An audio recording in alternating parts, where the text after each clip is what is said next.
저희가 준비한 7위 이 얘기는 바로 만나보기로 하고요. 먼저 이 얘기부터 해보겠습니다. 인유한 위원장이 거침없이 하라는 윤석열 대통령 측의 신호를 받았다는 말을 한 뒤에 김기현 대표가 윤심 끌어들이지 말라 이렇게 맞받아쳤었죠. 봉합이 좀 필요해 보였는데 오늘 두 사람이 인 위원장, 김 대표 두 사람이 40분 정도 만났습니다. 힘드시죠? 아유, 뭐 살아 있습니다. 아주 대단하세요. 인터뷰를 좀 줄이고요. 잡힌 것만 하고 그 김경지 우리 대변인 통해서 그냥 하는 게 말들이 자꾸 돌아가고 와전이 이상하게 자꾸 이제 그래서 좀 그렇게 하는 게 맞는 것 같아요. 지금까지 잘하고 있습니다. 괜히 사람들이 이야기 좀 들을 수 있을까요? 예, 우리 대변인이 말씀드린 어떤 이야기 하시다가 이렇게 좀 만나자고 얘기를 하셨습니까? 예, 3차 아카시가 빨리 될 거예요. 오해는 좀 풀리셨습니까? 인 위원장님이 윤심을 이치하고 한 것에 대해서 좀 사과를 했나요? 고생하십니다. 40분 정도 만났는데 비교적 원론적인 분위기는 나빠 보이지 않았지만 별다른 소득이 없었다는 평가가 대체적입니다. 그러면 두 사람의 대변인들 뭐라고 구체적으로 설명했는지도 이어서 들어보겠습니다. 당진분들의 불출마나 험지 출마 관련된 이야기도 있었을까요? 그런 얘기는 없었고요. 아까 말씀드린 것처럼 우리 혁신이가 아시는 것처럼 그동안 활동 보셨던 것처럼 제가 비유를 하자면 우리 당의 일종의 비보이, 펄쩍펄쩍 뜨는 숭어 같은 모습이 연상되는데요. 지금 말씀하신 그런 질문 취지에 관한 구체적인 내용은 없었고 아까 말씀드린 것처럼 당에 필요한 쓴소리라도 가감 없이 혁신적으로 계속 얘기하시겠다는 취지의 말씀들은 있었습니다. 공판을 끌어들이지 말라는 취지의 발언을 하셨었는데 그 관련된 내용도 얘기가 있었을까요? 그 관련된 내용은 구체적으로 오늘 나오지 않았어요. 이완 위원장님도 그에 대해서 전혀 가능하지 않으십니까? 특별한 말씀 없으셨습니다.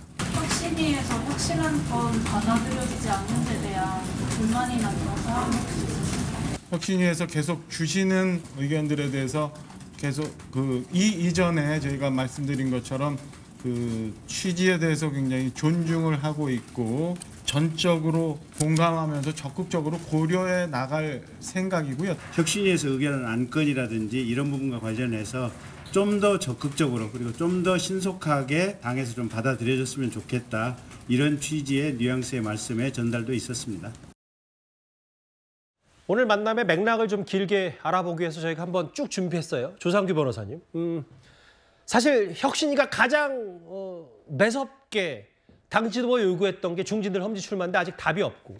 근데 이거에 대해서 오늘 이 논의조차 이루어지지 않은 것 같으면 너무 온도차가 좀 큰 것 같은데 어떻게 좀 판단하시겠어요?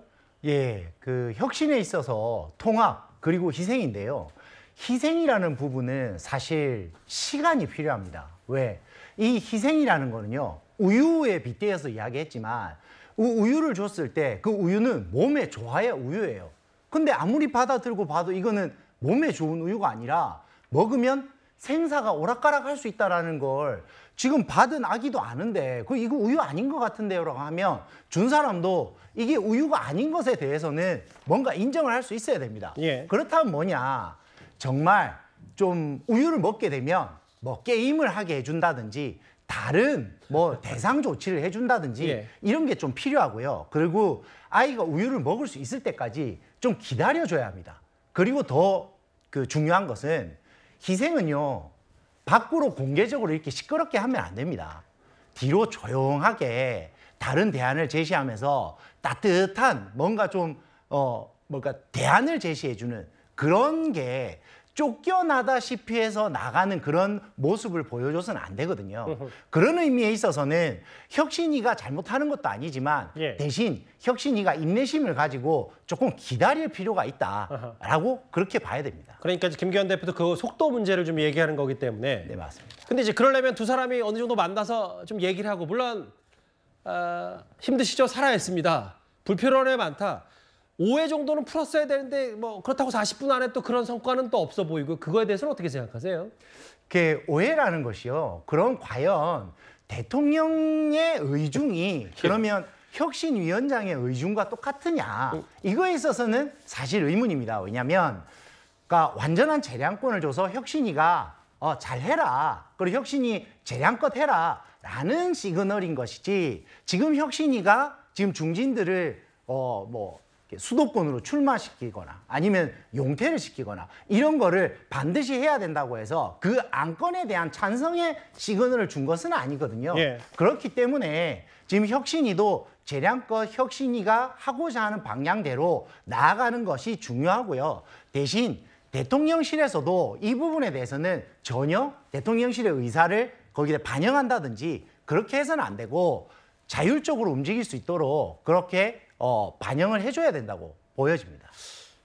일단 두 사람의 만남, 만남 자체의 의미를 부여하는 쪽도 있겠습니다만 혁신위의 제안에 대해서 김기현 대표는 좀 절차가 필요하다는 속도 조절 얘기를 했고, 근데 혁신위 차원에서는 계속 그럼 위원장직 던지겠다 혹은 그럼 혁신이 조기 해산한다는 카드를 그 전부터 많이 내비쳤기 때문에 글쎄요, 봉합이 좀 잘 안 된 것처럼 표면적으로 보이거든요.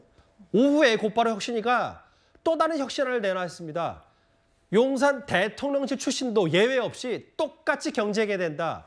이 혁신안의 메시지입니다. 여기 4호 혁신안인데 예외 없이 경선에서 공천을 받아야 된다. 오늘 오전에 김기현 대표 만난 이후에 또 대통령실 관련 혁신안 내놨기 때문에 이거에 대해서 또 파괴력에 대해서는 또 여러 가지 얘기들이 있더라고요. 그렇죠. 근데 4호 혁신안 자체는 그렇게 새로운 내용은 또 아닙니다. 상향식 공천을 하겠다는 건 결국에 경선 거치겠다는 거고요. 또 엄격하게 컷오프하겠다는 건 뭐 당연히 도덕적 기준을 높이겠다라는 것이기 때문에 혁신안 치고는 그렇게 새로운 내용은 아닙니다. 그러나 거기에 들어있는 내용, 즉 대통령실 인사들에 대해서도 예외가 없다. 이게 이제 하고 싶은 이야기일 텐데요. 예. 결국 대통령실에서 내려오는 사람들에 대해서도 전략공천 없이 경선을 시킬 테니까 그러니까 지금 인요한 위원장이 하고 있는 영남 중진 험지 출마라든지 이런 부분에 대해서 의심하지 말아달라라는 취지로 읽혔습니다.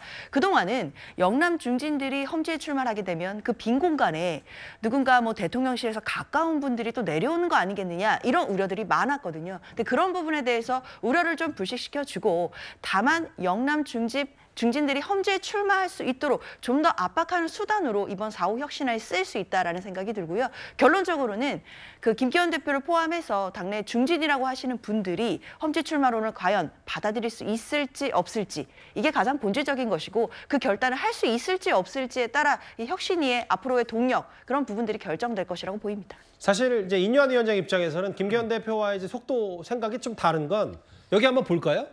1, 2, 3, 4호 혁신안까지 오늘 오후 4호까지 내놨는데 실제로 국민의힘 지도부, 김기현 대표 지도부가 그걸 받아들인 건 딱 하나, 이거 1호 혁신안밖에 없어요. 그러니까 통합, 이준석 전 대표나 홍준표 시장 징계를 취소하는 건 이것만 받아들였고 지금 2, 3, 4호는 받아들이지 않은 상태라고 판단하고 특히 2호에 대해서는 지금 불만이 많기 때문에 혁신위는 우리는 그런 속도면은 혁신이 못한다라는 불만도 계속 쌓이는 것 같습니다. 알겠습니다. 아무래도 공천하면 이 인물이 할 말이 꽤 많을 겁니다. 오늘 인요한 위원장이 여당의 원로인 이 사람을 만났습니다.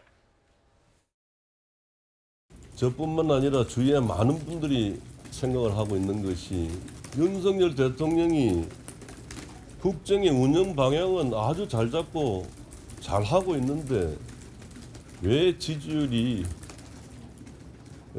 낮게 나오는가? 그게 고민입니다. 근데 그것은 이해를 하는 측면에서 볼 때는 지난 5년간 너무나 나라를 많이 망쳐난 이것을 뭐 임기가 5년이지만은 실질적으로 일할 수 있는 기간이 2, 3년밖에 안 되기 때문에 짧은 시간에 여기서 빨리 바로잡겠다는 급한 마음에 민주적 절차를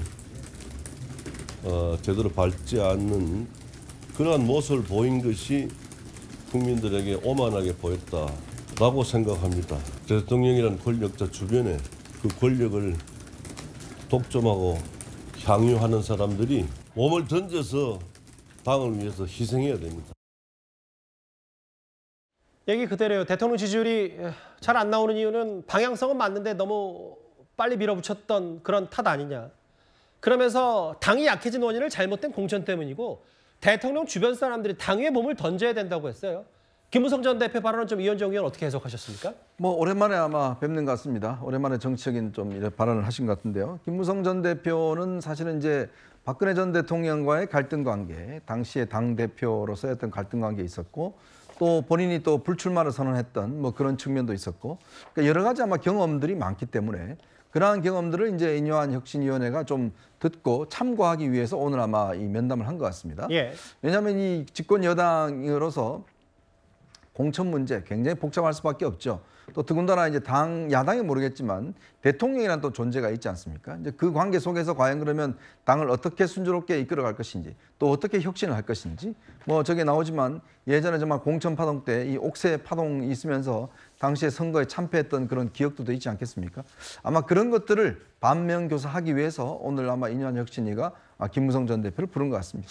그 여권의 원료, 뭐 공천 혹은 뭐 정치 경험이 많은 김무성 전 대표의 얘기는 대통령 주변 권력자들이 희생해야 된다는 말을 언급했습니다. 오늘 혁신위는 용산 출신도 공천 과정에서 예외 없다는 메시지를 내놨고 김기현 대표의 만남, 뭐 소득이 없었다는 평가가 많은데 일단 잘 지켜보겠습니다. 저희가 준비한 7위였습니다.